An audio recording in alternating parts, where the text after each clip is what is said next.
Hello. Hello. ம். எப்படிடா இருக்க? இருக்கேன். ஏன்டா அப்படி பேசுற?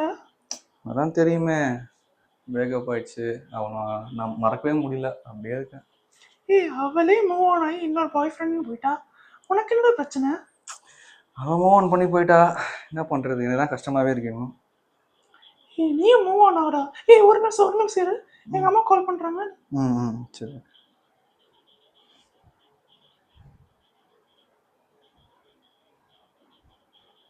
கொஞ்சம் டெக்ஸ்ட் பண்ணுங்கண்ணா, கால் பண்ணாரு.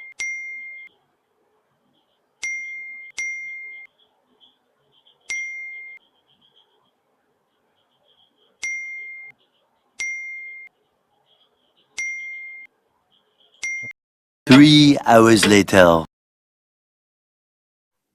ஏய், அன்னைக்கு செம்ம ஃபன் இல்ல? ஐயோ ஆமாடா, மறக்கவே முடியாது. வேற லெவல்ல இருந்துச்சு. அவ வேற வந்து ஏதோ சொல்லிட்டு கிடந்தா. ஏய், என்னாச்சுடா? உனக்கு தான் தெரியுமே. என்னாச்சு? எனக்கு தான் இப்போ பிரேக்கப் ஆயிடுச்சுல. இன்னும் மாத்தி யோசிச்சுட்டு இருக்கிற?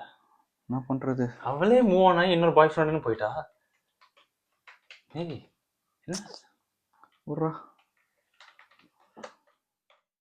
நீங்கள் எப்போவுமே சோகமாக இருக்கிறதுனால உங்களை சுற்றி இருக்க நிறைய பேர் உங்கள் மேலே கரிசனை காட்டுவாங்க. ஆனால் நாளடைவில் அதுவே உங்கள் மேலே ஒரு பெரிய சலிப்பை உண்டாக்கிடும். அதுக்கு தான் சொல்கிறேன், சந்தோஷமாக இருங்க. பிலிப்பியர் 4ஆம் அதிகாரம் 4ஆம் வசனம் இப்படி சொல்லுது, கர்த்தருக்குள் எப்பொழுதும் சந்தோஷமாயிருங்கள், சந்தோஷமாக இருங்கள் என்று மறுபடியும் சொல்லுகிறேன் அப்படின்னு. சந்தோஷமாக இருங்க. God plus.